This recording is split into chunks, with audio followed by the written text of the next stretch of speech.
I got a new one in like 4 years. I'm very happy with it. Happy with the purchase? You know, I actually only purchased that phone for the camera. That was the only reason was for the camera.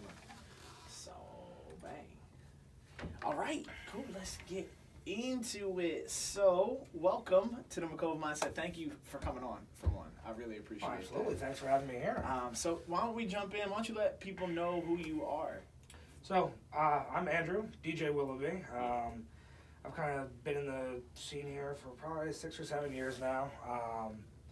And I kind of do a variety of things between DJing, sound and production for bands, including lighting, booking and management at different venues, and I have my own company, First State Entertainment, that employs, at this time, myself plus 4 other DJs, and we're constantly kind of looking to add and expand and go up and up from there. Word. So when did you start DJing? Like, how'd you get into it? So it was back in 2012, 2013, something like that.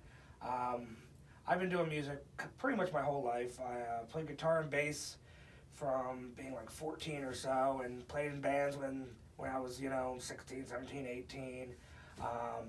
And then I ended up doing a little bit of recording and producing, made a home studio, and started recording some different artists. And that kind of phased out.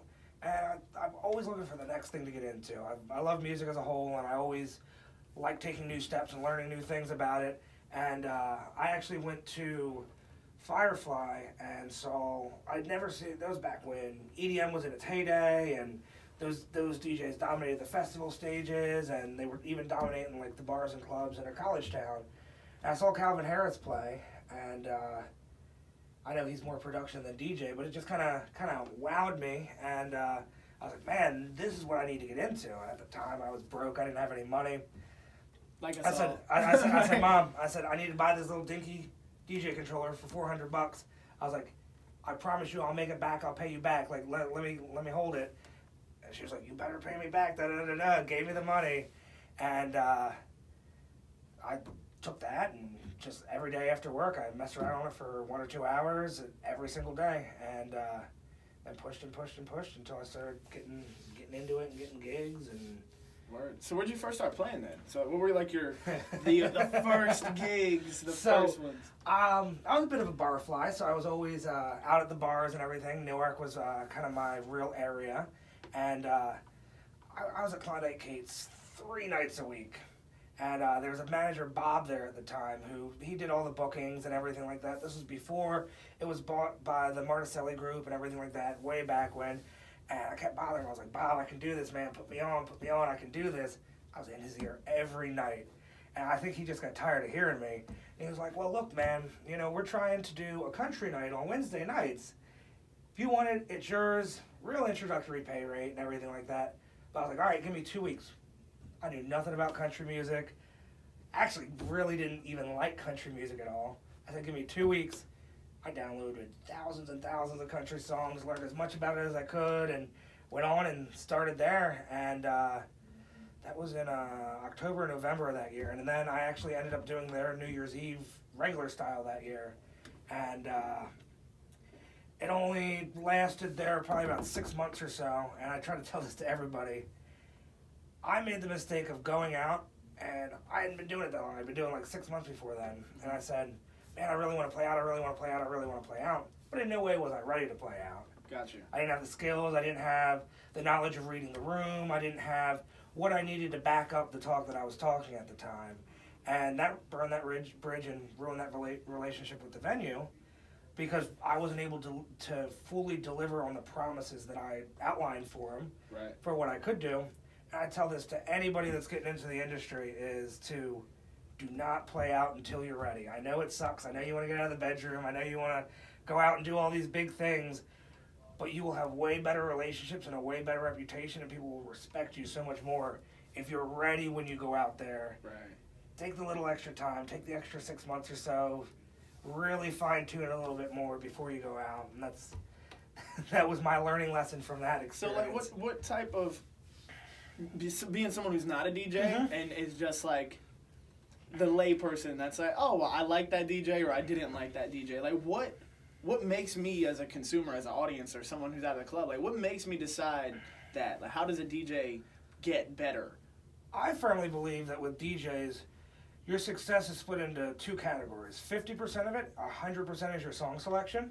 If you're picking songs that are not good, or songs that are too dated, songs that are not quite discovered yet, or whatever's not connecting with your audience, you could be the most skilled DJ technically wise, skill wise in the world, but if you're playing music that doesn't connect with your crowd, they'll always think you're a bad DJ.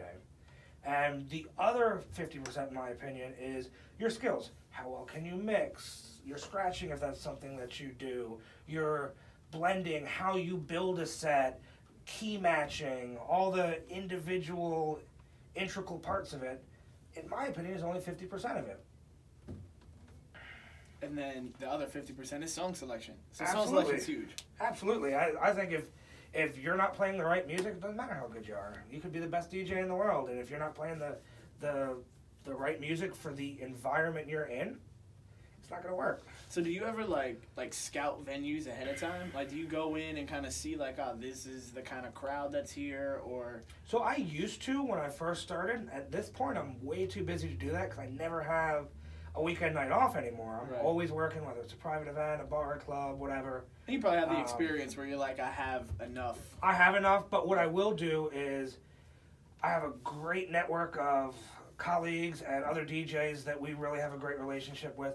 So I'll figure out who did the room before, and more times than not, I usually know them, and I'll call them up and be like, hey man, like, give me a 5-minute rundown of what this room is about, what type of crowd is in there, this and that, and usually I'll be able to get a better gauge for it. But in most situations, a lot of people ask the question, oh, what's in your set tonight? What's in your set tonight? I don't know. I never know. It's, if you walk into a room with a preset, this is what I'm going to play, and this is the order I'm going to play it in, you're going to fail every time.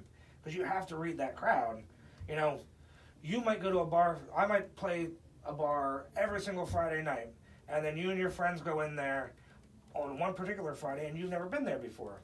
Your taste could be completely different from what I'm used to doing in that room. Mm-hmm. So you have to appeal to who's there and what they want to hear, and really read that vibe and read that crowd in the room. Right. So then where did the transitions go after you figured out, like, okay, I jumped in the fire, maybe it was a little too hot, I gotta organize. So did you like completely remove yourself from the DJ scene to work on your chops, or did you find like a smaller venue to be like, oh, this is the place where I can get paid while I still figure it out? So at that time, it was a lot harder to get. It was that might not be the right phrasing. In my opinion, then it was very hard to get into the rooms. Maybe my opinion's just changed from being in it so long. Maybe for that beginner, it's still that same opinion. But I pulled out for, I don't know, about 6 months or so. I did one gig, and then I was still out for like another 3. And then I started to focus on building my network instead. So in this industry, at least in Delaware, kind of even more in the Philly tri-state market too, you'll get more gigs from other DJs than you will from anything else. And in my opinion, it's all about building that network, because we have such a great group where nobody dislikes each other. We all work together. We all realize that there's enough pie for all of us to have a slice, and we all try to build each other up in that aspect. And there's a lot of people that help me on the way to get where I am, that if it wasn't for these specific people, I wouldn't be doing what I'm doing right now. There's one person in particular that I owe quite a bit to. Who's that person? So that would be DJ Andrew Hugh. He's staple in this market. Mm-hmm. DJs at Sixers games, DJs at Bluecoats games, runs Dewey Beach, plays anywhere in the state, even up to Philly and everything like that. And he's just genuinely a fantastic dude. So in that time that I was taking off, everyone was kind of going out and seeing different things, and I was like, all right, this is my time to do my research. Let's go meet these people. Let's see what they're playing and how they're building their sets and what they're doing that I can then take back and try to learn and do whatever. So Andrew, he was playing a Thursday at Deer Park when it was still upstairs, but it was a really slow night. And my buddy kept telling me, man, there's this dude, Andrew Hugh, you got to go check him out, you got to go check him out. So I was like, all right, so I go up there. I was much younger at this point, and me and my roommate pre-gamed a decent amount before we walked up there because we lived right down the street. And so I get to the bar, and I've definitely had a few drinks beforehand. All right. And so I go up, and I'm like, all right, I got to meet this dude. It's slow, like whatever. So I go, and I start to say, what's up? I set my drink on the table, which... On the DJ table? Which is a big no-no. and I'm drinking a whiskey sour. I set it there, and I'm talking to him. I just knock it over all over the entire table. No. And I'm, like, mortified at this point. I'm like, oh, my God, I can't believe I just did that. Like, I'm so sorry. I'm so sorry. He goes, wait. It's fine. And I'm thinking, like, crap. Like, this is it. Like, this dude's never going to, like, respect me in this industry or never, like, you know, be a friend to me or anything like that. If it happened to me, I would not be happy, first off. And he goes to the bar, he grabs a towel, he wipes it up himself, and he says, what are you drinking? I said, I'm drinking a whiskey sour. He goes back to the bar, buys me a whiskey sour, gives it to me, and then goes back to DJing. Wow. And then we ended up talking at the end of the night, and there's kind of history from there. He's one of my best friends in the industry. We partner with each other on a lot of stuff, and for a lot of my big acquisitions venue-wise, it was him that kind of got my foot in the door with Deer Park. I've been there 4.5 years. I've played just under 350 shows there. That's a lot of shows, yeah. It is. I had my 300th in August, so we're getting there. Yeah. All he would do is make the introduction and be like, oh, they need this night covered. Oh, Willoughby can probably do it. And then it was up to me to do my thing on the night, to build the relationship with the venue, and to take something out of it. Right. He got me into Deer Park. I cemented Deer Park. He introduced me to the people in Dewey Beach. I got into Dewey Beach for a few summers.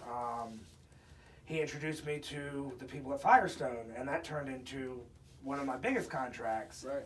And it was all, oh yeah, meet this guy. He could probably do it for you. And then I was able to negotiate and talk. So it wasn't that anything was handed. It was, here's an introduction. Do what you will with it. Yeah, but I mean, that goes so far. It's so nice to have somebody who can help, like who believes in your skill and ability enough to put, because it's sort of their reputation. It's like a cosign.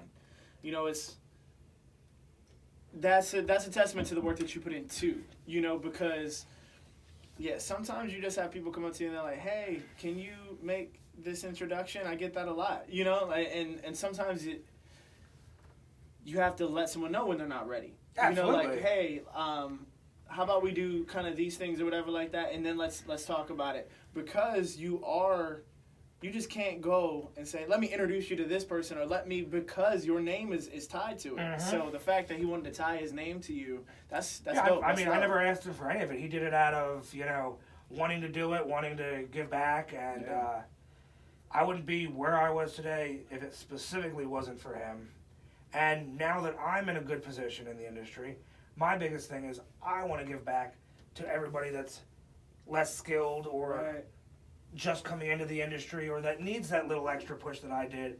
And I want to give back even more than what was given to me, because I think that's the whole mentality you should have behind this industry. That reciprocity. Yeah, that's kind of the point of even this podcast, Stephen. You know, Absolutely. It's like there's just so much great information from so many people out here. You know, I'm proud to be your friend and to know you and know people that just have really done the work. You know, like the work within the community. They've struggled, they've hustled, they figured it out. And it's like all of that, when you can get that knowledge out to people, it's like you cut so much of the learning curve away from individuals who want to get started. Some people are just like, yeah, I want to start, but I don't even know how to start, or how did that happen, or they only see the end product. Somebody might come to your page, and they're like, oh man, he DJs here, he DJs at Deer Park, he DJs at Docklands, he DJs down at the beach, and I'm never going to be that, you know, because they don't see the work that was put in. So it's great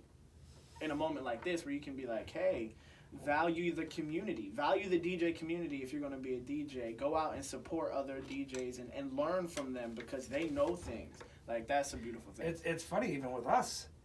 I booked you at a venue. You booked me at the same venue. Yeah, and it's gone back and forth with that. Yeah, that's how you gotta do it. I mean, it seems like it's only right. You know, like it seems like it's a no-brainer. But some people don't operate like that. You know, like and it's unfortunate. But I hope that more people adopt the mentality that like everybody can eat.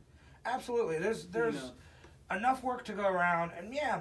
Some people are going to have less shows than others, but that doesn't mean that they shouldn't be a part of the same industry and still be a valued person in it. Because for that person that's working 40 hours a week and does 4 DJ shows a month, that means the world to them. That's extra money for whatever they want to spend it on.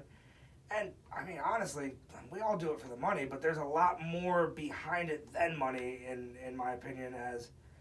If there's times where I'll take a couple days off and I won't work for a weekend or something like that. I'm itching by Thursday night to get back behind the tables and to go back on, and it's something that I can never really think about not being a part of my life from this part on. Got you. So when you got into this, did you approach it like, I want to be a DJ, this is something I want to do, or kind of like, did you work another job, like a day job, and then DJing just gradually started to pull you in as you did it more and more? So I was a manager at Best Buy for 10 years. From when I started there when I was 17, and then I left there when I was 26, so like 9 years. Mm-hmm. And I worked my way up through there, worked my way up to manager there and everything. And it was great. Loved the company, great job. But it ended up being too much as things got more and more aggressive. I think what did it to me was I was doing Deer Park Thursday and Fridays, and then I was doing Dewey Beach every Saturday. And then I would drive back and have to be at the store to unlock the store at 6 a.m. Yeah, that's rough.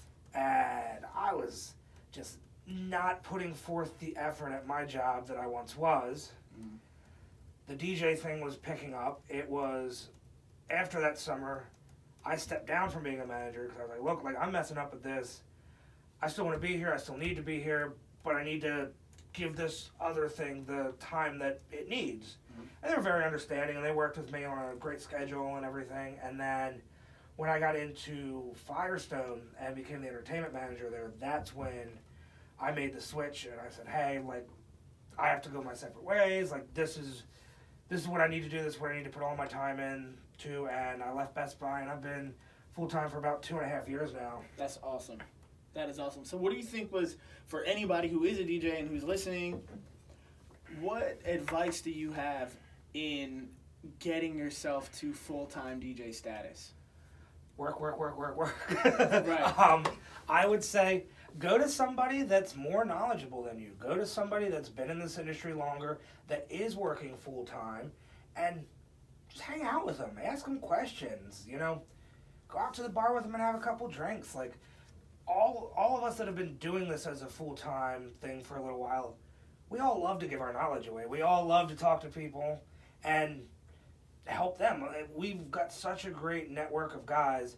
And you look at the nightclub scene, there's not too many full-time of us. A lot of the full-time DJs do more weddings and privates and things like that. But for the nightclub scene, in Northern Delaware, there's a handful of us, and we all love to hang out. We all love to you know, shoot the stuff and just kind of talk about the industry and what's going on. I've been actually looking to add a member to my company for a while now. Yeah, I hear that. And I don't even mind training. Come shadow me, like, I'll work with you at the house, whatever, it doesn't matter. But I can't find anyone. Really? All right, so if you're listening to this podcast right now, make sure his information will definitely be posted below in the notes, the details. First State Entertainment, check us out. Yeah, definitely. That's a come up right there. If you're interested in DJing, you have somebody who is a proven vet in the industry who is full time, and who just said that, like, hey, he don't even mind training like that. So this is where you can really get in, and if this is something you want to do, like, go do it. thank you for that. That's dope. Oh, absolutely. You know? There's another great guy that you just had on here, Dave. Dave really runs the UD scene with all the students, and he brings the students from the parties at the houses to Klondike Kate's to play in front of everyone on Main Street. He does it every year since I've been 21, and I think it's a great thing that he does as well, which is kind of inspired me to do that in my own way, because he's found some great talent in a college crowd where they've never been in front of a bar crowd, they've never been in front of anything, and he's brought it out, and mad props to him for doing it year in, year out. Right, he's got like a little filter. He's got a funnel. I don't even know how system. He does it. Yeah, he's got a system that funnels. Well, there's a program at UD that started, I guess it was probably about 2013, that was a DJ. Now they have like clubs at the university. Like it was like a DJ club. Is actually, and I know about this, that it started there because I used to play homecomings. Like, so they would hire me to sing at homecomings and at the pep rally. And one year there was a new alumni relations director. So I'm reaching out to the alumni relations director like, hey, y'all got that? You know, like, I'm trying to be at homecoming, trying to perform at homecoming. And she was like, oh my God, like, yes, but I'm overwhelmed. Like, I don't know exactly what I'm supposed to be doing. She had just gotten the position. And so I was able to be like, I was like, hey, I'll help you. Of course. I have done this for the last 2 years, and I've worked with the person doing it, so I sort of understand. So I was able to get in, and that's when I found out about the DJ thing. It's like, oh, there's a DJ club. So I got to reach out to the DJ club, and I think like one of the founders was like, I don't even know if he's still in the area, but DJ Slipcase. Ah, yeah. He's actually living up in Philly right now. So he was like one of the original kids that was in his group. He used to always do he ran the base campus event on, North Campus that they did every spring. See, and it came out of this little organization, so I'm sure that Dave is probably tied into the groups where he can funnel it in. Absolutely. But that's a great. Anytime you can build a system that's going to continually, you like, oh, okay, look, you're just feeding me DJs, and then you have a way to kind of set them up where they can get real performance opportunity. That's a beautiful thing. And while in college. Right. I mean, that's almost better than that's better than any class that they got. If you want, you can't even take a DJ class if you go to school at UD. Meanwhile, you have somebody who's in the community, being a servant of the community, saying like, hey, look, I got a way to funnel you in to a career. It's fantastic. He's been an inspiration to me, just like Andrew Hugh has. Him and I haven't quite worked as closely or anything, but he was one of the first DJs I saw when I turned 21 at Kate's, and he's always done a great job with, bringing up that next level of DJs in the community, and he does it with an expiration date. Like, some of them are only with him for 2 years because they get in on their junior year. When they finish their senior year, they go back to wherever their hometown was and never come back. Right. But he does it to help them out, and I think it's fantastic. I see some similarities in that too. Like, 'cause so we spoke when I spoke to Amaze, we were talking about kind of LLCs and series LLCs and how he set up Icon DJs and stuff. And I want to kind of get into that a little bit with you because I just have questions like to ask. Yeah, absolutely. Because I know when we first met, you were doing the DJ thing and the talent buying and whatnot, and then just due to how life was situated, it put you in a position where like you thought outside of the box, and you were like, I'm gonna start a DJ company. What was that whole process like? Well, I'd always wanted to do it.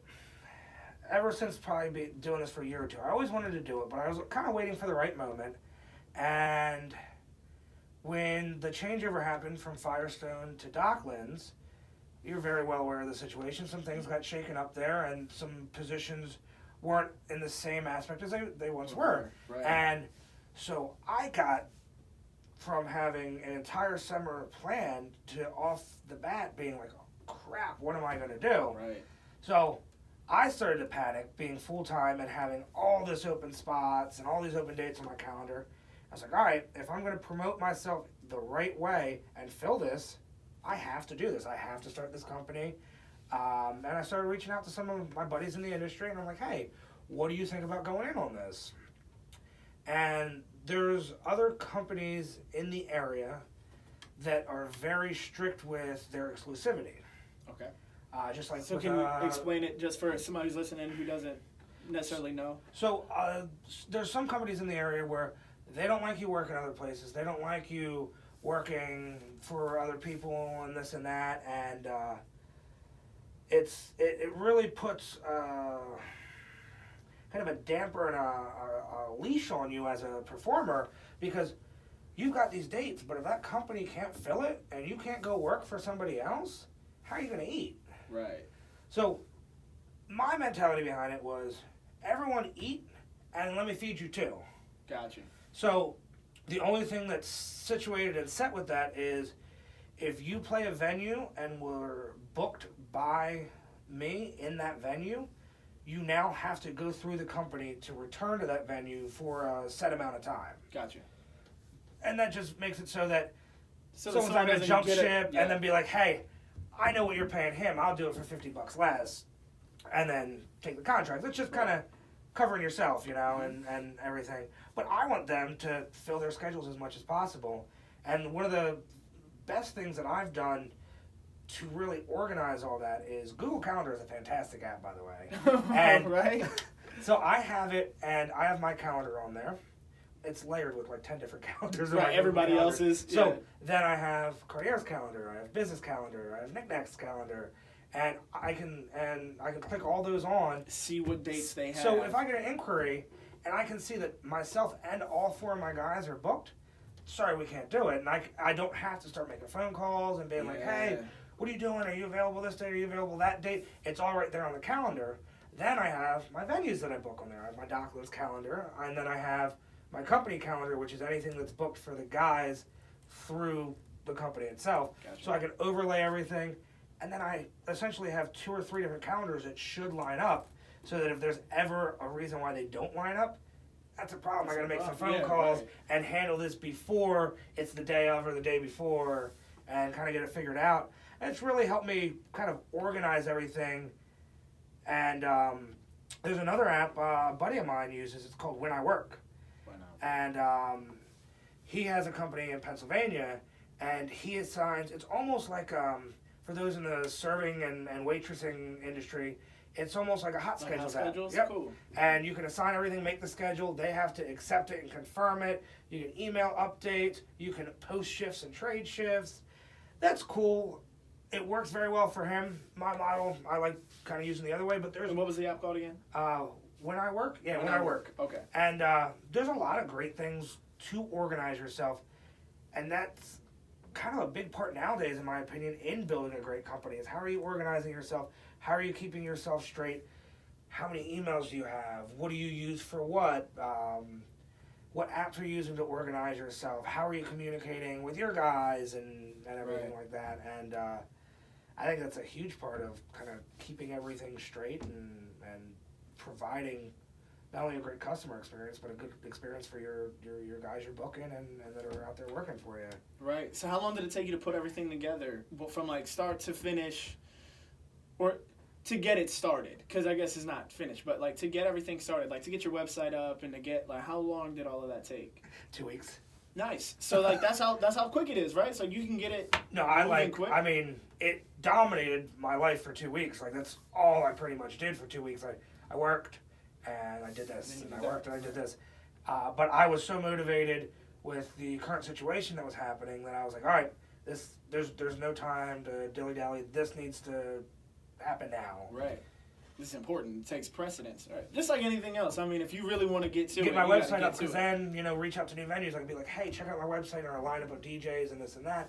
And it's, if a venue gets a call from a company and they say, we represent these 4 people, these 5 bands, whatever, you're going to give them the time of day so many more times than if it's like, hey, man, I'm DJ Willoughby, like, I'm trying to play your venue, like, da-da-da-da-da. Right. When I was the entertainment manager at Firestone, I'd get 10 emails a day. Hey, we'd love to play here, we'd love to play here. And obviously, with an established venue, you know what you want already, for the most part. But you always like to bring in a couple new people. And it was always the management companies that got me, because it's the track record. They're in a position where they're doing a lot of business, and you know they're delivering a solid customer experience time over time again. Right. Whereas bringing a single person in without having seen them before, you don't know what kind of experience they're going to supply to your venue. And I think you flip that. Having the company has opened up more doors and opened up a lot of different opportunities that wouldn't necessarily have been there beforehand. Like we'll do, like Docklands now, we have every Friday and Saturday, and I make the schedule every month, about 4 weeks out. Deer Park, we have Thursdays and we have Fridays about 5 months out of the year. We split them with my buddy Andrew Hugh. He does like fall, winter. We do like spring, summer-ish. Gotcha. Because that's when he goes down to the beach. Over the winter time, we had every Saturday at Starboard for 2 months. That's cool. And it's just having that opportunity to say, look, give me the night. I'm going to make you a schedule. I'll submit it to you for approval. You approve it, set in stone. That's who's going to be there. And that's going to be that. And we're able to handle taking venues rather than finding gigs. Right. So it makes it at Docklands, that fills 2 dates a month on everyone's schedule. Right. And then you add the Deer Park stuff in, that's another date or two.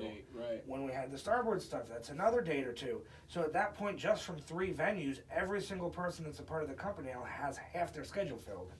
Right, and that's dope. So do you have like links to them on your page? Is that Links to the DJs who are under So everyone has an artist profile on our website, and you can go through, and it has a couple pictures, it has a short bio, a little bit about them and their story, and then the most important thing, which I don't see many people doing, but I saw it on one of the band management websites, and I loved it, so I took the idea for mine, is having a venues play